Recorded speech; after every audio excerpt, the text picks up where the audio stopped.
Hello बच्चों, क्या हाल चाल आप सभी के। उम्मीद करता हूँ सभी स्वस्थ होकर आप सभी की बहुत अच्छी तैयारी चल रही होगी। सबसे पहले आप सभी लोग ये बताइए कि मुझे आप सभी कैसे हैं, अच्छे हैं ना। और अच्छे से आप सभी लोग तैयारी कर रहे हैं ना, पूरे पूरे के पूरे कॉन्फिडेंस के साथ तैयारी कीजिए। 2025 बोर्ड एग्जाम का पेपर बहुत बढ़िया होगा। सारे क्वेश्चन आप सभी के पढ़े हुए आएंगे, ये मैं आप सभी को विश्वास दिलाता हूँ। ठीक है, देखो बेटा, इस क्लास में हम क्या करने वाले हैं। हम इस क्लास में क्लास 10th साइंस का 2024 का जो सेट 4 IM है उसे कंप्लीट सॉल्व करने वाले हैं। इसके सभी क्वेश्चंस को करेंगे, फिजिक्स, केमिस्ट्री, बायोलॉजी, सारे क्वेश्चंस को हम इस क्लास में डिस्कस करेंगे। ठीक है, और जो PDF है वो भी आपको जो है हम प्रोवाइड करा देंगे। ठीक है, वो आपको ग्रुप में, व्हाट्सएप ग्रुप ज्वाइन कर लीजिएगा, उसमें आपको दे देंगे। ठीक है, अगर आप लोग कमेंट करेंगे तो आपके सीधे मैं आपके जो है आपके पास ही लिंक भेज दूंगा।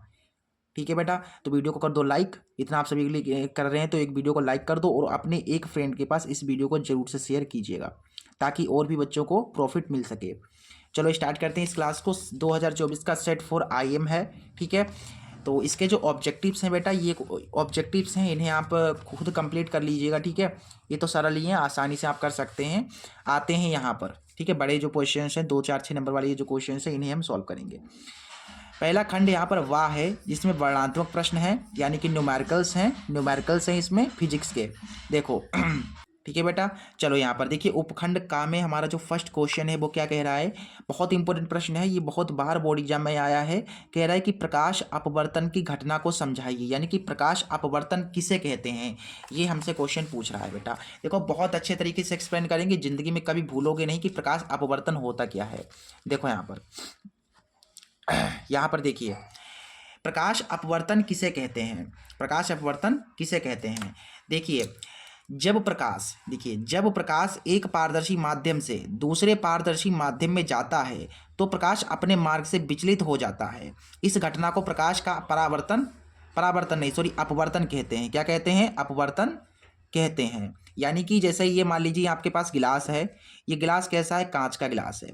यहाँ से आपने किरणें डाली, ठीक है, आपने किरणें डाली और इनको कैसे जाना था? इनको सीधे सीधे जाना था, क्योंकि ये सीधे किरणें पड़ रही थी, लेकिन ये सीधे नहीं गई, ये इधर के लिए मुड़ गई ऐसे करके, मतलब अपने मार्ग से विचलित हो गई। तो इसे ही हम कहेंगे प्रकाश का अपवर्तन। जैसे यहाँ पर मैंने एक और एग्जाम्पल लिया है कि उत्तल लेंस मैंने रखा और ये किरणें देखिए इस तरीके से जा रही हैं, इस तरीके से किरणें जा रही हैं। इन किरणों को कैसे जाना चाहिए था? इस तरीके से जाना चाहिए था, सीधे सीधे। देखिए ये सीधे सीधे जाना चाहिए था, लेकिन ये किरण सीधे नहीं गई, देखिए मुड़ गई, मतलब अपने मार्ग से विचलित हो गई, खो गई। तो इस वाली किरणों को भी देख लो, देखिए इसको सीधे जाना चाहिए था, लेकिन ये अपने मार्ग से विचलित हो गई। और ये सभी किरणें एक बिंदु पर फोकस कर रही हैं। मतलब समझ रहे हो नहीं समझ रहे हो? जब जब कोई प्रकाश किरण अपने मार्ग से विचलित हो जाती है, ठीक है, तो उसे ये प्रकाश का अपवर्तन कह देते हैं। समझ में आ गया? चलिए स्क्रीनशॉट इसका चाहे तो ले लीजिए, बाकी PDF तो आपको मैं प्रोवाइड करा ही दूंगा। अगला क्वेश्चन पे आ जाओ। अगला क्वेश्चन कह रहा है कि इसका सेकंड क्वेश्चन है, कह रहा है कि नेत्र के दीर्घ दृष्टि दोष तथा इसके संशोधन पर संक्षिप्त टिप्पणी लिखिए। यानी कि जो आंख का दीर्घ यानी कि दूर, आंख का जो दूर दृष्टि दोष होता है उसे हम मतलब कैसे किसे कहते हैं, दूर दृष्टि दोष की परिभाषा लिखनी है और हम दूर दृष्टि दोष को कैसे दूर कर सकते हैं, यानी कि उसका संशोधन भी आपको लिखना है। बहुत बढ़िया क्वेश्चन है और ये क्वेश्चन भी कई बार बोर्ड एग्जाम में पूछा गया है, इंपॉर्टेंट क्वेश्चन है। देखो बहुत ईजी तरीके से हम एक्सप्लेन करेंगे, बहुत ईजी तरीके से। देखिए क्वेश्चन है कि नेत्र का दूर दृष्टि दोष, नेत्र का दीर्घ दृष्टि दोष तथा इसका संशोधन पर टिप्पणी लिखनी है। सबसे पहले समझो कि दूर दृष्टि दोष यानी कि दीर्घ दृष्टि दोष होता क्या है। तो यहाँ पर मैंने लिखा है कि जब नेत्र की, देखिए क्या लिखा है मैंने, जब नेत्र को दूर की वस्तुएं स्पष्ट दिखाई दें तथा पास की वस्तुएं स्पष्ट दिखाई नहीं देती हैं, तब तब नेत्र को दूर दृष्टि दोष होता है।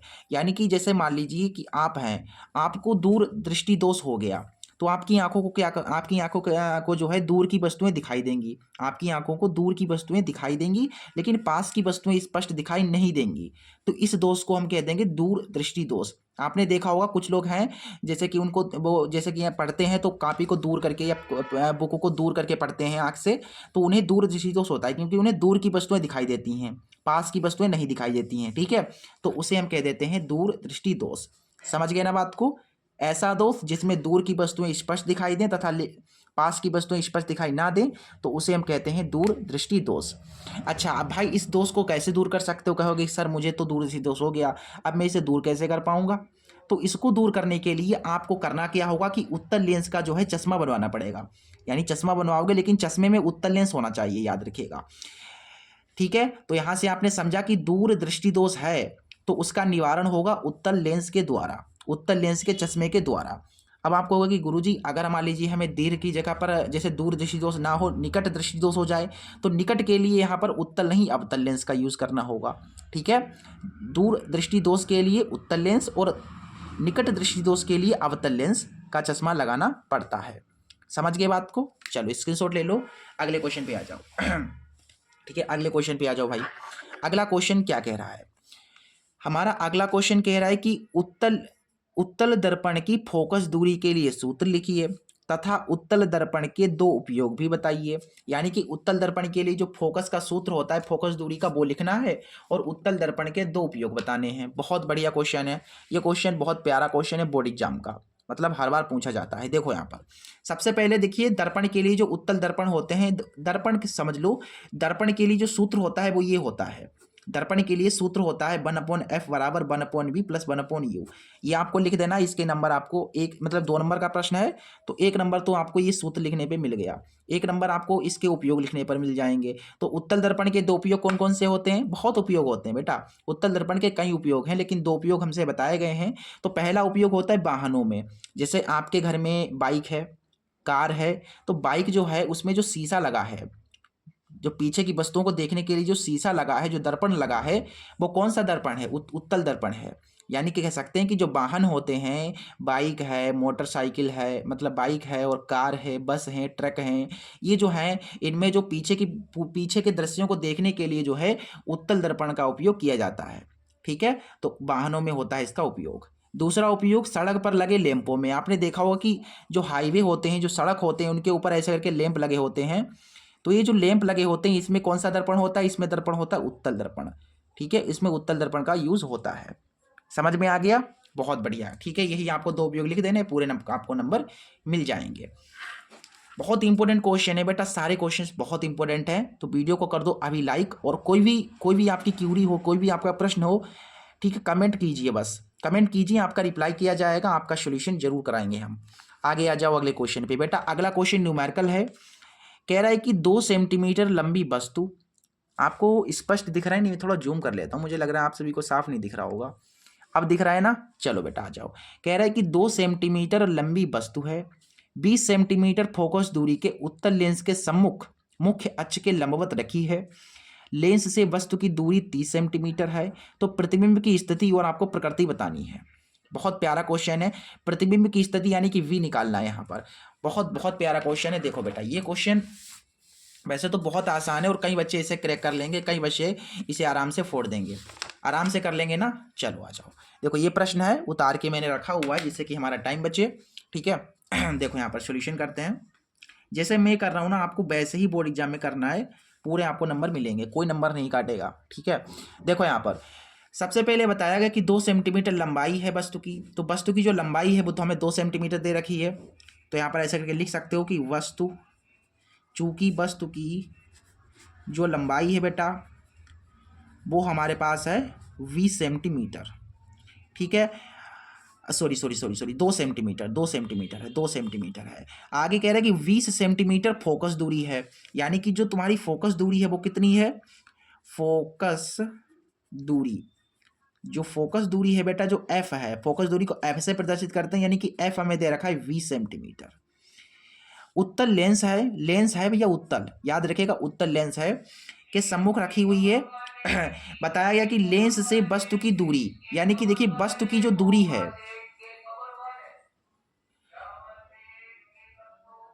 बेटा यहाँ पर देखिए वस्तु की दूरी क्या है, यहाँ पर दे रखी है हमें, वस्तु की दूरी दे रखी है। वस्तु की दूरी का मतलब स्थिति।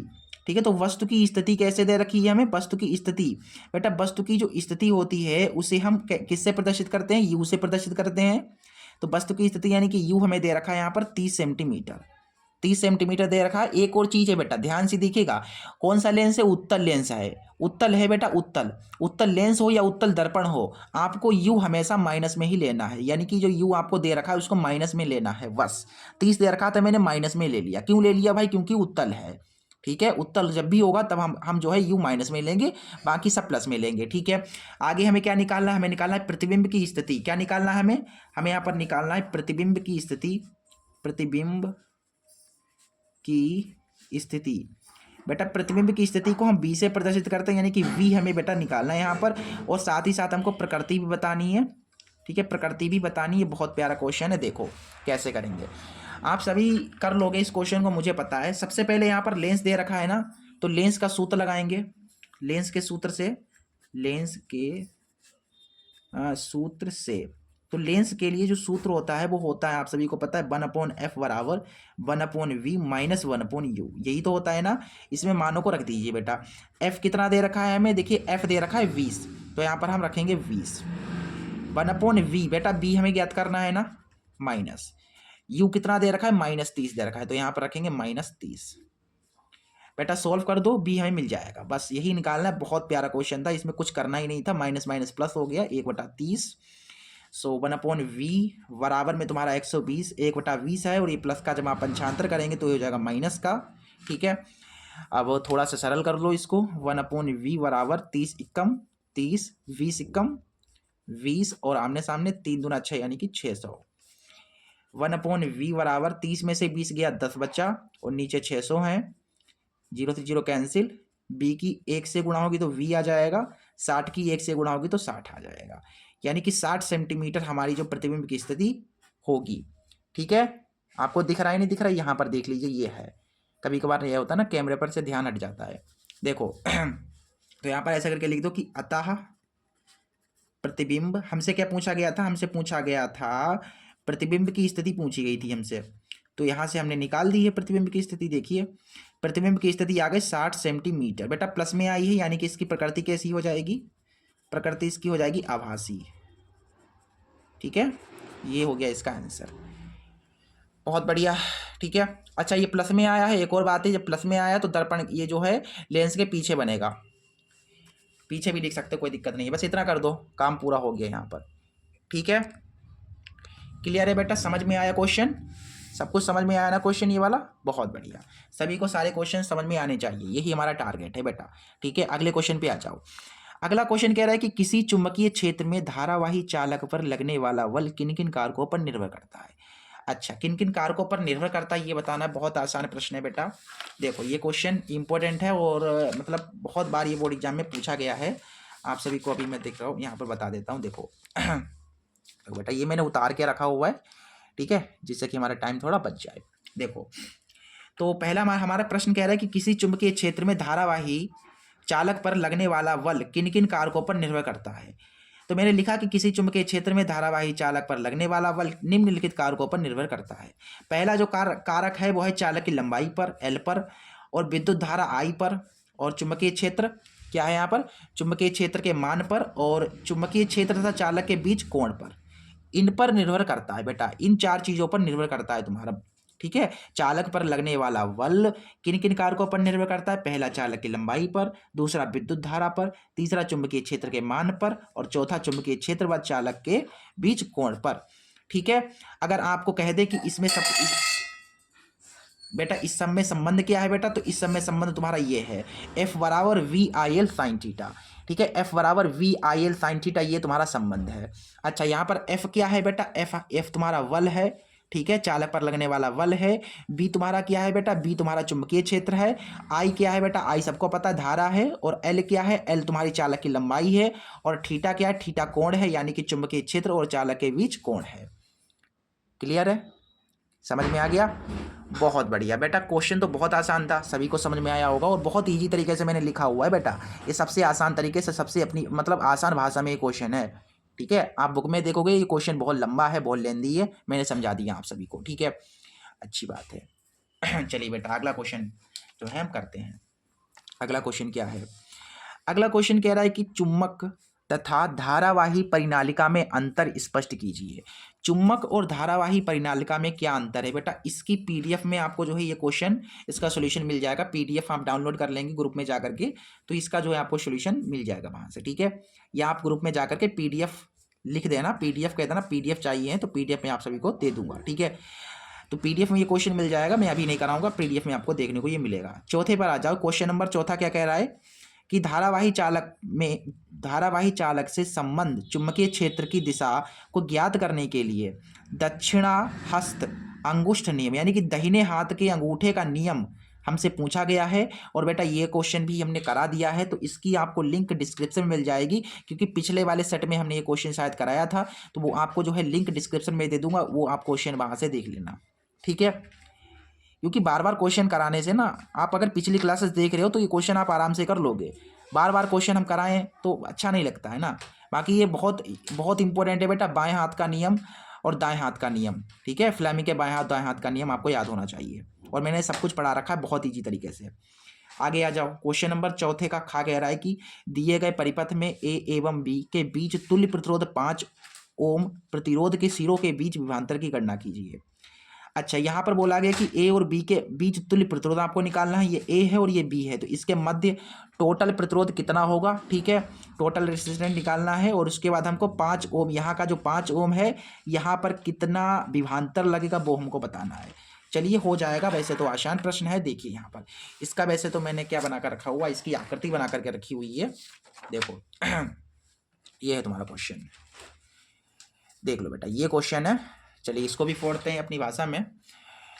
सबसे पहले हमें क्या निकालना है, एक बार मैं आपको बता देना चाहता हूं कि ए और बी के बीच आपको निकालना है तुल्य प्रतिरोध, यानी कि ये ए है और ये तुम्हारा वी है, तो ए से लेकर के वी तक के बीच में ये टोटल प्रतिरोध कितना होगा। अब आप होगी गुरुजी 4 है, 4 8 हो गया, 8 5 13 हो गया, 13 10 23 हो गया, 33 हो गया, टोटल 33 है। नहीं बेटा नहीं, आप समझो बात को, अगर ये श्रेणी क्रम में दिया जाता है, यानी कि श्रेणी में दिए जाते ही है, तो हम जोड़ सकते थे, तो टोटल हम बता सकते थे। लेकिन यहाँ पर अभी समझो बात को, ये जो प्रतिरोध है, ये वाले जो प्रतिरोध हैं, देखो बेटा ये समांतर क्रम में है, समांतर क्रम में, तो इसका प्रतिरोध पहले हमें निकालना पड़ेगा। यहाँ का प्रतिरोध, यहाँ का तो पता है, और यहाँ का प्रतिरोध निकलेगा कैसे, ये समांतर क्रम में, तो यहाँ का प्रतिरोध, यहाँ का और यहाँ का टोटल जोड़ देंगे तो हमें पूरा मिल जाएगा, पूरा मिल जाएगा ना, क्योंकि यहाँ का प्रतिरोध प्लस यहाँ का प्रतिरोध प्लस यहाँ का प्रतिरोध टोटल मिल जाएगा। हमारा टारगेट क्या है, यहाँ पर कितना प्रतिरोध है वो निकालना, ठीक है, समझ गए बात को, ठीक है। बट चलो सबसे पहले हम इसके पार्ट 1 को सॉल्व करेंगे, हम ए और बी के बीच प्रतिरोध निकालेंगे। इसके लिए हम क्या करते हैं, सबसे पहले ये 4 ओम है और ये 4 ओम है, तो ऐसे मैं लिखूंगा कि 4 ओम व 4 ओम कैसे हैं, समांतर क्रम में है। बेटा समांतर क्रम में है ना, क्रम में है, क्योंकि ये ऊपर नीचे है यानी समांतर क्रम में है, ठीक है। अच्छा समांतर क्रम में है तो यहाँ का तुल्य प्रतिरोध कितना होगा, अगर समांतर क्रम में है तो यहाँ का प्रतिरोध कैसे निकालेंगे, इनको उल्टा करके फिर उनका जोड़ के, यानी कि समझो बात को, जैसे मुझे प्रतिरोध निकालना है यहाँ का, यहाँ पर ये समांतर क्रम में है तो प्रतिरोध निकालना, तो प्रतिरोध जो निकालना है उसका उल्टा कर देना है, तो आर मान लीजिए मुझे निकालना है आर डैश, तो उसका मैं उल्टा कर दूंगा। और ये 4 है तो इसको उल्टा कर दो, यानी कि 4 का उल्टा क्या होगा 1/4, और इस 4 को उल्टा कर दो 1/4, फिर उनको क्या करना है, जोड़ना है, ठीक है, ऐसे करके तो तुल्य प्रतिरोध निकलेगा। बेटा समांतर क्रम में होता है तो क्या करते हैं, समांतर क्रम में पहले उनको उल्टा करते हैं फिर जोड़ देते हैं। जैसे ये 4 और 4 था, पहले मैंने इनको उल्टा किया, 1/4 किया, फिर उनको मैंने जोड़ दिया, तो हमारा टोटल प्रतिरोध निकल आएगा। समझने का प्रयास कीजिए, ठीक है, बहुत ईजी तरीके से बता रहे हैं हम। देखिए बेटा नीचे 4 एक जैसे हैं और ऊपर 1 और 1 हो जाएगा 2, 2 1 कम 2, 2 दूना 4, आर डैश की 1 से गुणा होगी तो आर डैश आ जाएगा, और 2 1 कम 2। तो कहने का तात्पर्य बेटा ये है कि यहाँ पर जो प्रतिरोध है वो कितना है, 2 ओम है बेटा।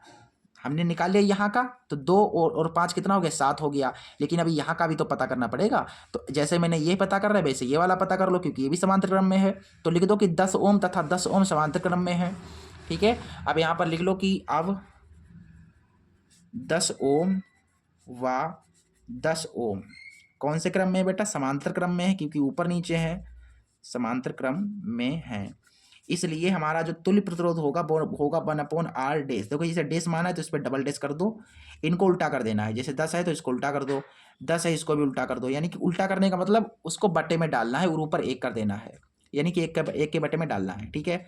मैं कह दूं कि आप 8 को उल्टा करो, तो आप क्या करोगे, 8 को उल्टा करने के लिए 8 में जो है 8 को 1 के बट्टे में डाल दोगे, यानी कि 1 के बट्टे में डाल दोगे तो उल्टा हो जाएगा।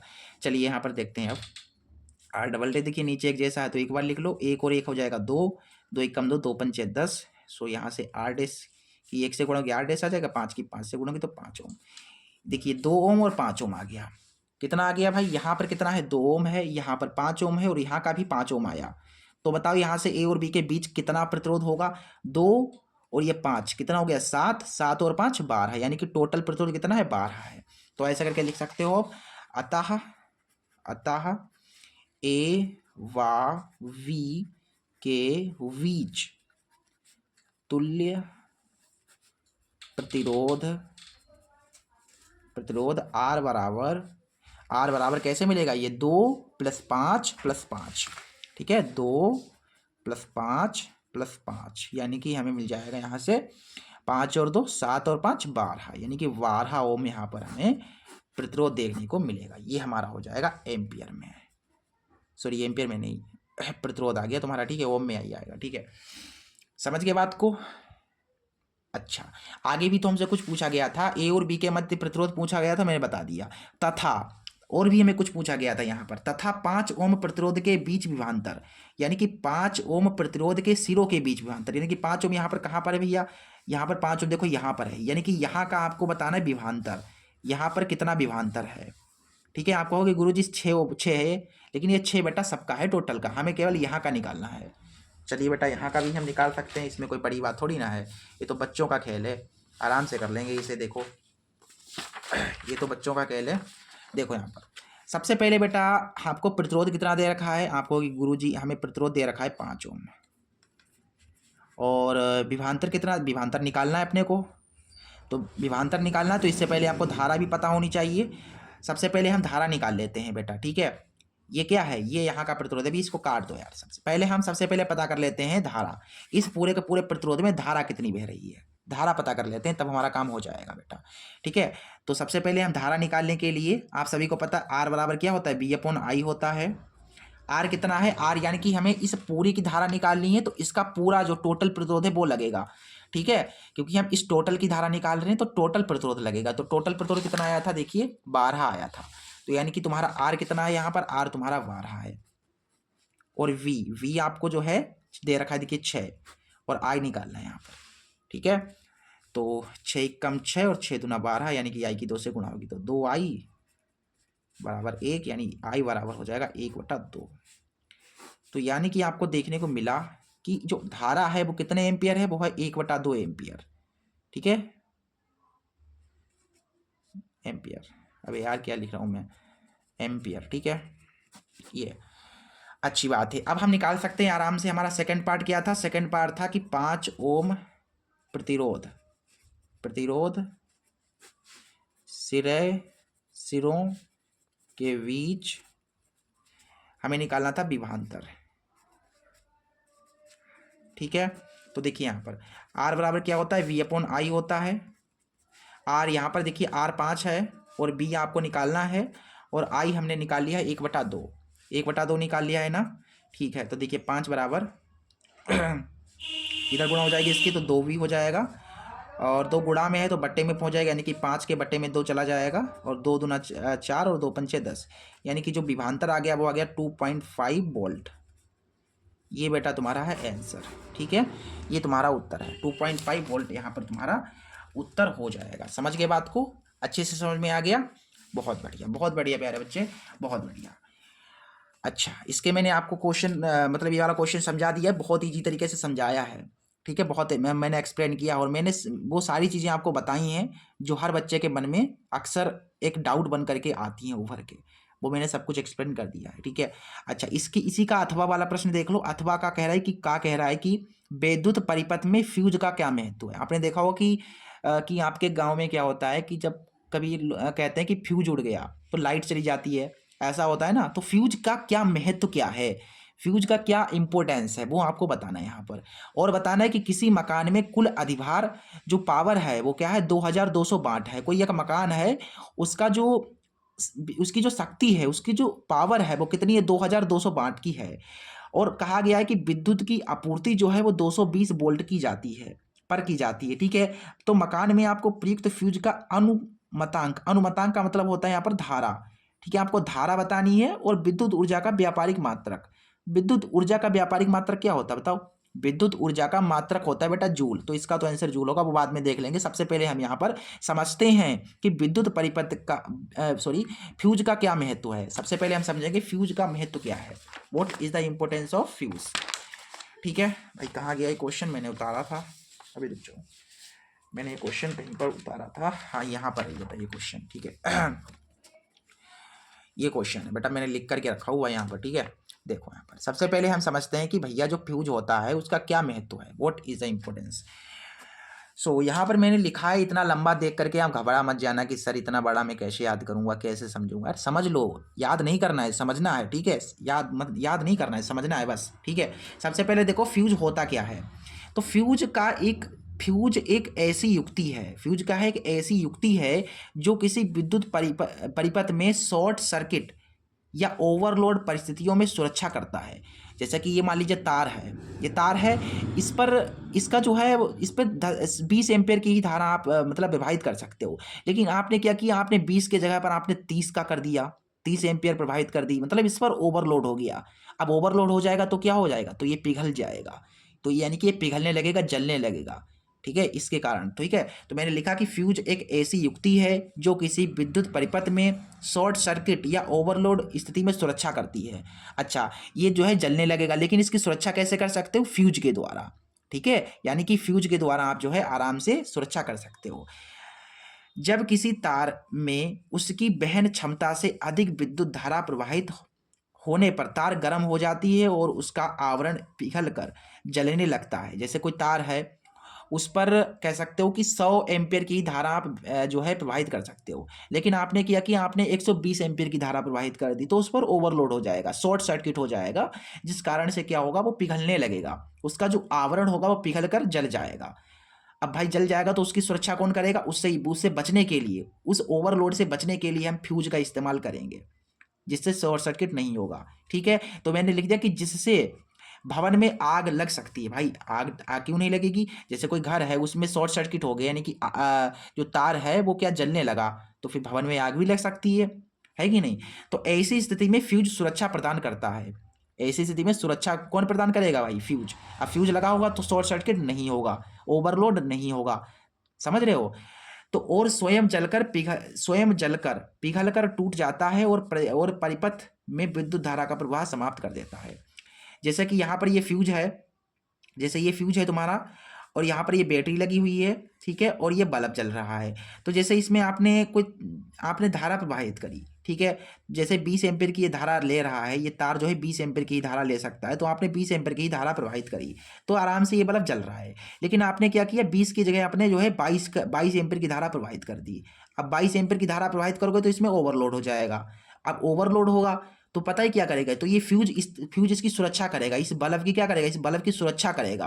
कैसे सुरक्षा करेगा, ये स्वयं पिघल जाएगा, ये स्वयं क्या होगा, पिघल जाएगा। अब पिघल जाएगा तो क्या होगा, देखो स्वयं पिघल कर टूट जाता है और परिपथ में विद्युत धारा का प्रवाह समाप्त कर देता है। तो ये पिघल जाएगा, और पिघलने से क्या होगा, ये धारा है, ये जो धारा है ये क्या हो जाएगी, ये धारा जो है बंद हो जाएगी, यानी कि इसमें धारा बहनी बंद हो जाएगी। तो ये फ्यूज का जो है महत्व है। समझ गए बात को। स्क्रीनशॉट लेना चाहो तो स्क्रीनशॉट इसका ले लो आप आराम से, ठीक है, ये लीजिए, ठीक है। आप समझते हैं इसका न्यूमेरिकल। कह रहा है कि किसी मकान में अधिभार जो हमको दे रखा है वो 2220 वाट दे रखा है। वाट का मतलब पावर, यानी कि शक्ति आपको दे रखी है यहाँ पर। चलिए यहाँ पर हल करते हैं, यहाँ पर इसका न्यूमेरिकल बहुत आसान है बेटा, बहुत आसान है। देखो पी हमको दे रखा है, देखो बेटा यहाँ पर समझो बात को। वाट का मतलब ये होता है, वाट का मतलब होता है पावर, पावर, ठीक है, यानी कि शक्ति, शक्ति का मात्रक होता है ना। तो पी से समझ जाओ, वाट से समझ जाओ, यानी कि पी हमें दे रखा है यहाँ पर 2200 वाट। अच्छा, पी हमें दे रखा है, फिर क्या दे रखा है, विद्युत की आपूर्ति जो है 220 वोल्ट, वोल्ट का मतलब विभवांतर, यानी कि हमें बी कितना दे रखा है, 220 वोल्ट दे रखा है। वी हमें दे रखा है 220 वोल्ट, ठीक है। तो आपको यहाँ पर क्या बतानी है, आपको बतानी है अनुतमांक, यानी अनुमतांक, यानी कि धारा आपको बतानी है, ठीक है। तो पी बी और आई में क्या संबंध होता है, पी बराबर आपको पता है वी आई होता है। सो यहाँ से पी देखिए कितना है, 2200 है, वी कितना है, वी आपका है 220, और आई आपको निकालना है। सो ये आई गुणा में है, सॉरी ये गुणा में 220 है, तो इसके बट्टे में पहुंच जाएगा, 2200 के बट्टे में पहुंच जाएगा, ठीक है। ये पहुंच गया भाई, 0 0 कट गया, 22 एकम 22 यानी कि 10 आ गया। तो धारा जो आ गई है वो आ गई है 10 एम्पियर। समझ गए बात को, ये तुम्हारा हो गया आंसर, ठीक है, ये हो गया आंसर, 10 एम्पियर इसका आंसर होगा। आगे पूछा गया था आपसे, आगे पूछा गया था विद्युत ऊर्जा का कह रहा है कि विद्युत ऊर्जा का मात्रक, व्यापारिक मात्रक। तो विद्युत ऊर्जा जो है, जो विद्युत ऊर्जा होगी, थर्ड वाला, थर्ड ना, ये सेकंड का था, फर्स्ट का ऊपर मैंने बता दिया। देखिए थर्ड का क्या कह रहा है कि विद्युत ऊर्जा का मात्रक। तो विद्युत ऊर्जा का मात्रक आप सभी को पता है जूल होता है, विद्युत ऊर्जा का मात्रक जूल होता है, ठीक है। तो ये हमारा हो गया आंसर। इस तरीके से क्वेश्चन आपको मैंने समझा दिया, अच्छे तरीके से न्यूमेरिकल था वो भी करा दिया। इसके बाद इसका है क्वेश्चन, कह रहा है कि घरेलू विद्युत परिपथ में प्रयुक्त तारों के नाम और उसके आवरण तारों के रंग लिखिए। अच्छी बात है। तो ये वाला क्वेश्चन है, ये भी आपको पीडीएफ में मैं प्रोवाइड करा दूंगा, वहां से आप देख लीजिएगा, ठीक है। आ जाओ इसके अगले खंड पे। अगला खंड है उपखंड खा। उपखंड खा है पहला क्वेश्चन है, इसमें केमिस्ट्री स्टार्ट हो जाती है। फिजिक्स के सभी क्वेश्चन करा दिए हैं, अब केमिस्ट्री स्टार्ट हो गई है। केमिस्ट्री में आपको सबसे पहले यहाँ पर बताया गया कि निम्नलिखित यौगिकों का आईयूपीएसी नाम लिखिए, और आईयूपीएसी नामकरण करना मैंने आपको बहुत पहले अच्छे तरीके से समझा दिया है, ठीक है। क्लास आपने नहीं देखी है आईयूपीएसी नामकरण की, यानी आईयूपीएसी कैसे निकालते हैं, तो देख लीजिए, आपको आईयूपीएसी नामकरण करना आ जाएगा। नहीं तो मैं अभी समझा दे रहा हूँ आपको यहाँ पर आईयूपीएसी इनका कैसे करेंगे। देखिए देखो बेटा, हमें क्या करना है बेटा, हमें यहाँ पर करना है आईयूपीएसी नोमेनक्लेचर। सो यहाँ पर सबसे पहले हम गिनते हैं कार्बनों की संख्या। तो कार्बन कितने गिनो, 1 2 3, 3 कार्बन है तुम्हारे। क्या है, 3 कार्बन है। तो 3 का मतलब क्या होता है, 3 का मतलब होता है मैथ है तो प्रोप होता है ना। तो 3 कार्बन, इसका मतलब प्रोप आपको लिखना है, ठीक है। और एक एक बंद है, देखिए यहाँ पर क्या लिखना है आपको, प्रोप लिखना है। और एक एक देखिए बंद है, तो यानी कि एक एक बंद की जब साझेदारी होती है एक एक बंद की, तो हम एन जोड़ देते हैं, ठीक है। और यहाँ पर देखिए बी आर है, यानी कि ब्रोमो भी है। क्या है, ब्रोमो भी है, यानी कि ब्रोमो। और ये देखिए क्या हो गया यहाँ से, ब्रोमो और ये प्रोप प्लस एन यानी प्रोपेन, ये हो गया तुम्हारा ब्रोमो प्रोपेन, ठीक है। समझ गए बात को, मैंने क्लियरली समझा दिया आपको कि पहले ये बी आर लगा है तो इसको बी आर को ब्रोमो कह देंगे। फिर कार्बन तुम्हारे में 3 कार्बन है तो प्रोप बोल दिया, और एन इसमें इसलिए जोड़ा क्योंकि एक एक बंद की साझेदारी थी, तो ब्रोमो, और ये हो गया प्रोपेन। इसी तरीके से यहाँ पर देखिए, वैसे तो यहाँ पर ये संरचना देखिए किसकी है, ये वाली संरचना जो होती है ये होती है ओइक की। ये ओइक की संरचना होती है। जब मैंने आपको आईयूपीएसी नामकरण करना बता रहा था तो मैंने आपको बताया था कि COO ऐसे करके होती है संरचना ओइक की, ठीक है। तो ये ओइक हो गया। पहले कार्बनों की संख्या गिन लो, कार्बन की संख्या 1 2 3, यानी कि 3 कार्बन है, यानी कि हमारा फिर से प्रोप होगा, प्रोप। और यहाँ पर देखिए एक एक बंद की साझेदारी है तो ये हो जाएगा एन इसमें, तो प्रोपेन, और ये ओइक आपको जोड़ देना है। तो प्रोपेन प्लस ओइक क्या हो जाएगा, प्रोपेन प्लस ओइक यानी प्रोपेनोइक, ये हो गया तुम्हारा आंसर, ठीक है। ये आईयूपीएसी नाम इसका होगा, प्रोपेनोइक इसका आईयूपीएसी नाम हो जाएगा, ठीक है। इसका हो गया ब्रोमोप्रोपेन, इसका हो गया प्रोपेनोइक। आगे हमारा जो अगला क्वेश्चन है इसी का वो कह रहा है कि संयोजन अभिक्रिया का एक उदाहरण दीजिए, केवल समीकरण आपको लिखनी है। संयोजन अभिक्रिया के लिए एक समीकरण। तो संयोजन अभिक्रिया किसे कहते हैं बेटा, संयोजन अभिक्रिया कहते हैं जब 2 या 2 से अधिक उत्पाद मिलकर के, या कह सकते हो तत्व मिलकर के एकल तत्व बनाते हैं। ऐसे समझो कि जब 2 या 2 से अधिक यौगिक मिलकर के एकल यौगिक का निर्माण करते हैं या एकल तत्व बनाते हैं, ठीक है, तो उसे हम कहते हैं संयोजन अभिक्रिया, ठीक है। जब दो चीजें मिले और एक चीज बनाएं तो उसे संयोजन अभिक्रिया कहेंगे। जैसे मैंने यहाँ पर कार्बन लिया, यानी पहला तो कार्बन है और इसमें मैंने ऑक्सीजन मिला दिया, तो कार्बन प्लस ऑक्सीजन बराबर हो जाएगा CO2, C प्लस O2 बराबर CO2। देखिए यहाँ पर 2 मिले, पहला तो कार्बन, ठीक है, कार्बन, और ये तुम्हारी हो गई ऑक्सीजन। तो देखिए कार्बन और ऑक्सीजन मिली तो क्या बना, ये कार्बन डाइऑक्साइड बन गई, यानी कि देखिए 2 मिले और 1 बना, तो यहाँ पर संयोजन क्रिया हो रही है ना, इसे संयोजन क्रिया ही कहेंगे। तो ये हो गया तुम्हारा कार्बन डाइऑक्साइड। समझ गए बात को, ये था इसका आंसर, बहुत आसान था। आगे देखिए अगला क्वेश्चन। अगले क्वेश्चन में कहा गया कि संतुलित रासायनिक समीकरण लिखिए, ये दे रखी है, ठीक है, इसका संतुलित करके आपको लिखना है। अच्छी बात है, देखिए ये है तुम्हारे पास, क्या है यहाँ पर कह रहा है कि बेरियम क्लोराइड। अच्छा, बेरियम क्लोराइड का मतलब क्या है, देखिए बेरियम क्या है यहाँ पर, देखिए बेरियम क्लोराइड यानी कि VaCl2। बेरियम का मतलब होता है Va और क्लोराइड का मतलब Cl2 plus aluminium sulphate. Aluminium का मतलब होता है Al और एल्यूमिनियम सल्फेट का मतलब SO4 यानी कि Al2SO4 का होल थ्राइस। एल्यूमिनियम सल्फेट का ये सूत्र होता है, याद कर लीजिए, Al2SO4 का होल थ्राइस।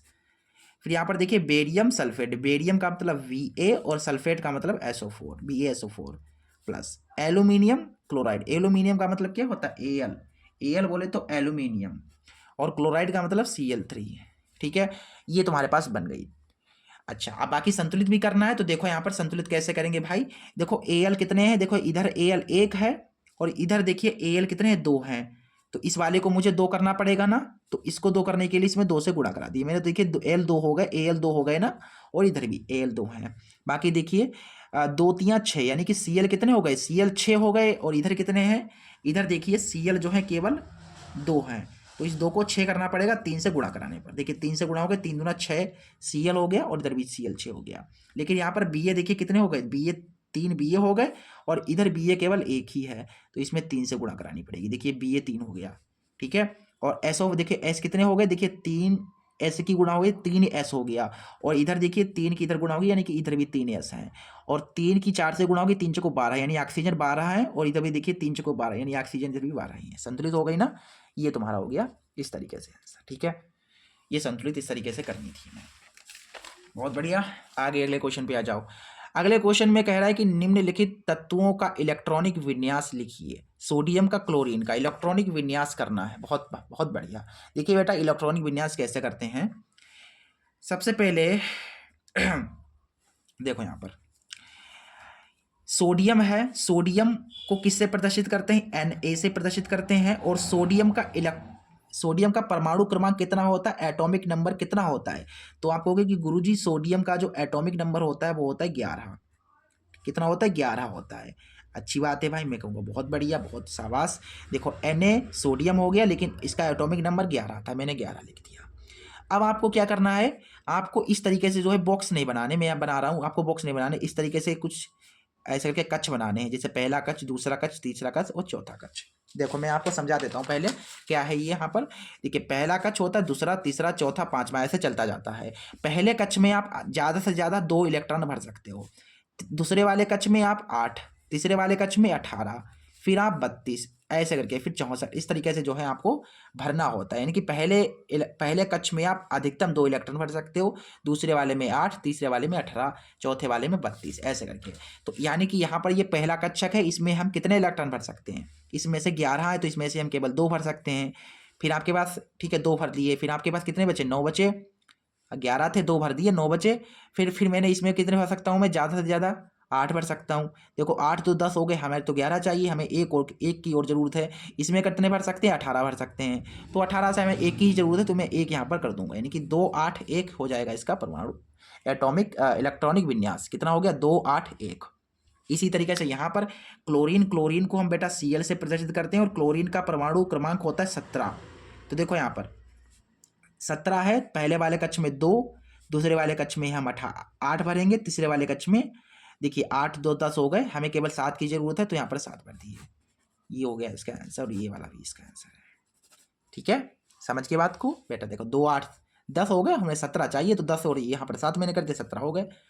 ठीक है, समझ गए बात को।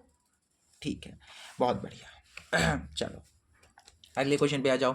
अगले क्वेश्चन में कहा गया कि निम्नलिखित समीकरणों को संतुलित कीजिए। ये समीकरण दे रखी हैं, संतुलित करना है। संतुलित करना बहुत मतलब आपको आना चाहिए, ठीक है, नॉर्मल सी बात है, आना चाहिए। मैं समझा भी दे रहा हूँ आपको, ठीक है, कैसे संतुलित करना है। देखो यहाँ पर सबसे पहले आपको क्या करना होता है, संतुलित का मतलब ये होता है कि आपको दोनों तरफ जो है तत्वों यानी कि एलिमेंट्स को मेंटेन करना है। जैसे इधर Fe 1 है, तो इधर भी Fe 1 ही होना चाहिए। अब 1 अगर नहीं है तो गुणा किसी से कराओ, बराबर करो।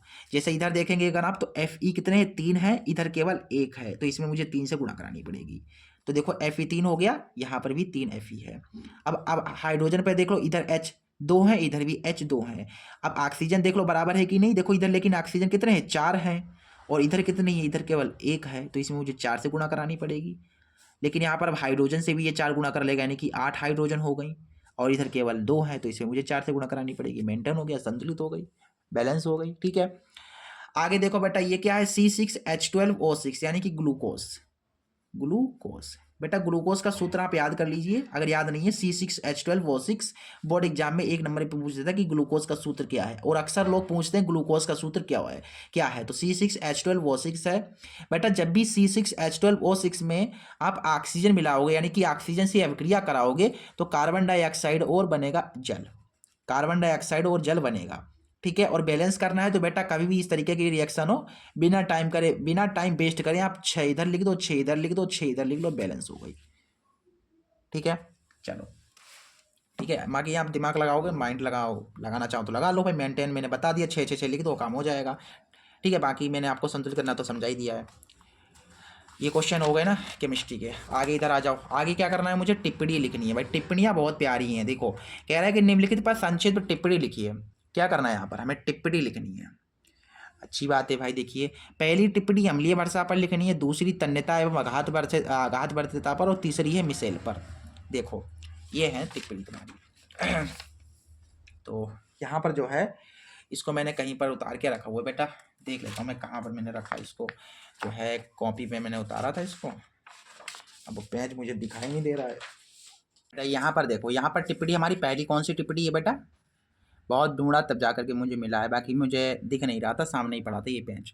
देखो क्या क्वेश्चन भाई क्या कह रहा है, पहली टिप्पणी हमको लिखनी थी अम्लीय वर्षा पर। बेटा अम्लीय वर्षा क्या होती है, अब आप कहोगे सर वर्षा तो होती है और अम्लीय और क्षारीय वर्षा भी होती है। बिल्कुल बिल्कुल भाई बिल्कुल, अम्लीय वर्षा होती है तो लेकिन किसे कहते हैं अम्लीय वर्षा।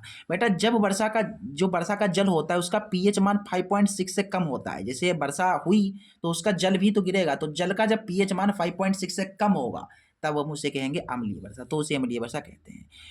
ठीक है, जब वर्षा के जल का पीएच मान 5.6 से कम होता है तो उसे अम्लीय वर्षा कहते हैं। ठीक है, इसका निर्माण तब होता है, अब आपको कि गुरुजी ये अम्लीय वर्षा बनती कैसे है, तो भाई देखो यहाँ पर मैंने बता दिया है कि जब इसका निर्माण तब होता है जब वायुमंडल में नमी के साथ सल्फर और नाइट्रोजन के ऑक्साइड प्रतिक्रिया कर ले। यानी कि वायुमंडल में नमी तो बनी रहती है, आप सभी को पता है।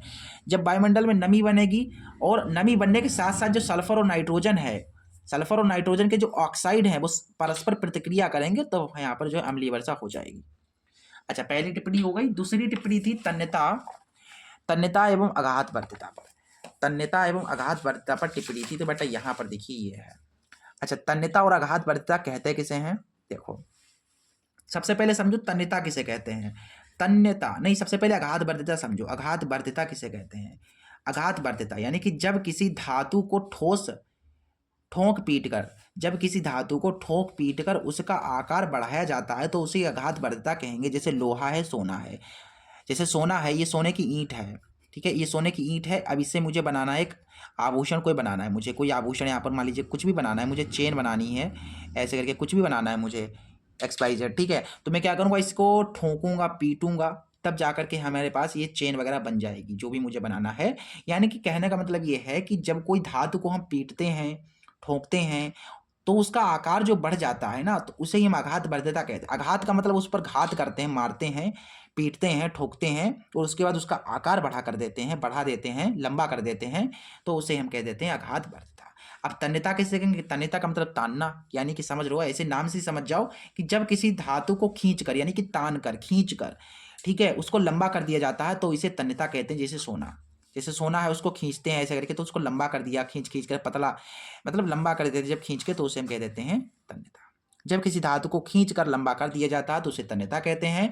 जब किसी धातु को ठोक पीट कर उसका आकार बढ़ा दिया जाता है तो उसे आघात वर्तिता कहते हैं। और उम्मीद करता हूँ आप कभी जिंदगी में नहीं भूलेंगे।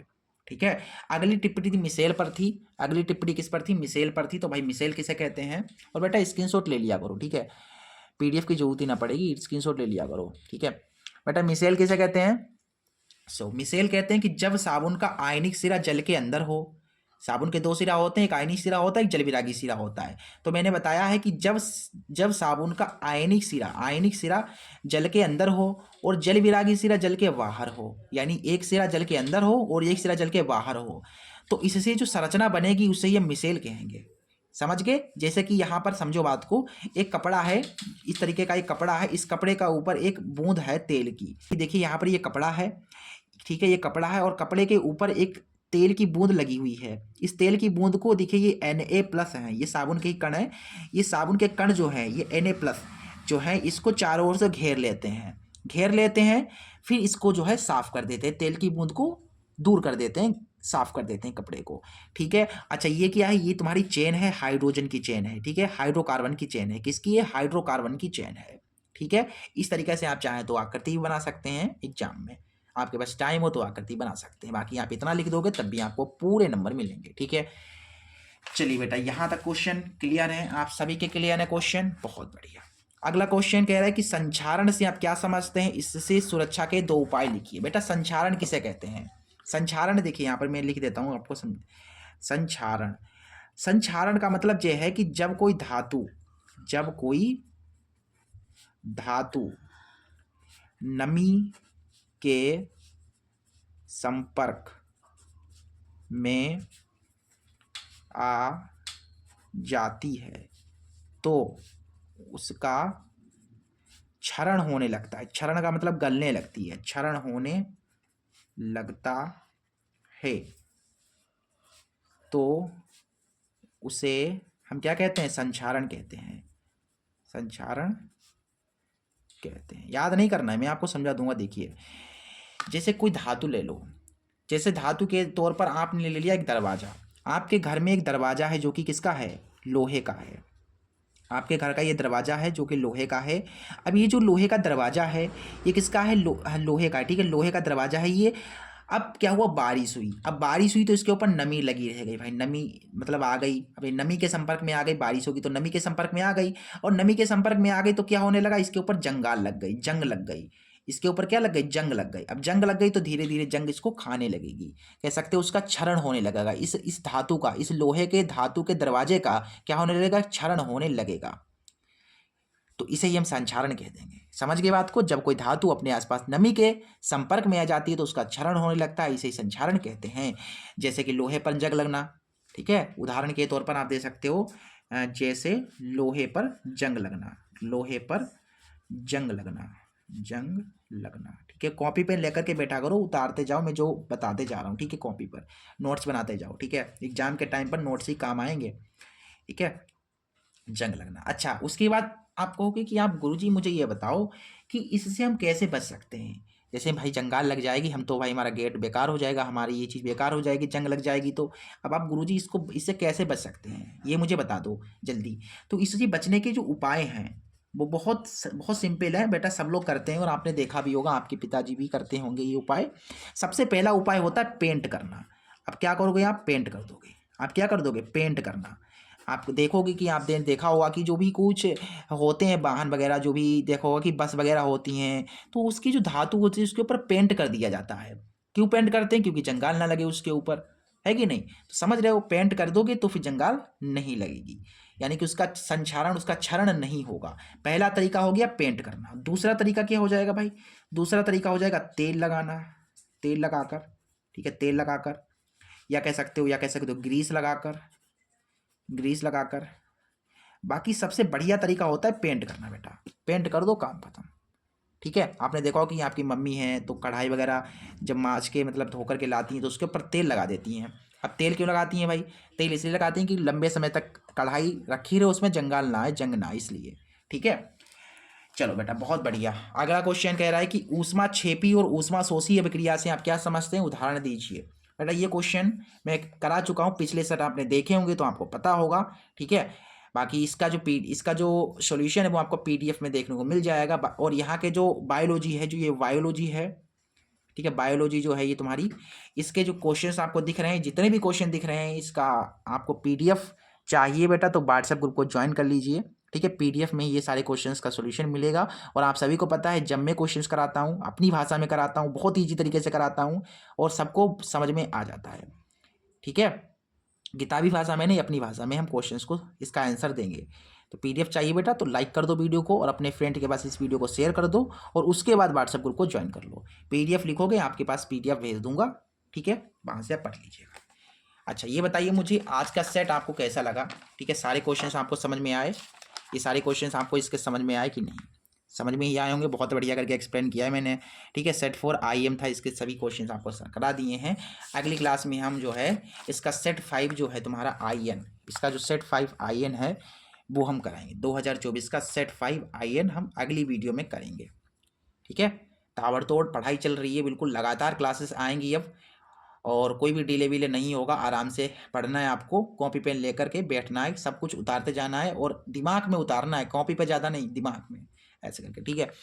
बोर्ड एग्जाम में इतनी प्रैक्टिस आप कर लो बेटा, कोई भी क्वेश्चन अगर आपको आता है तब भी उसकी प्रैक्टिस करो, ठीक है। जिससे क्या होगा कि इतनी प्रैक्टिस कर लो कि बोर्ड एग्जाम में जाते ही उसका आंसर आपके दिमाग में बिल्कुल आ जाए और तुरंत उसका, समझ रहे हो नहीं समझ रहे हो, उतनी स्पीड होनी चाहिए आप सबकी, तभी आप आगे निकल पाओगे, तभी आप टॉप कर पाओगे। ये नहीं कि क्वेश्चन हमारे छूट गए इतने, ये हो गया वो हो गया, वो नहीं, ऐसा नहीं, ठीक है।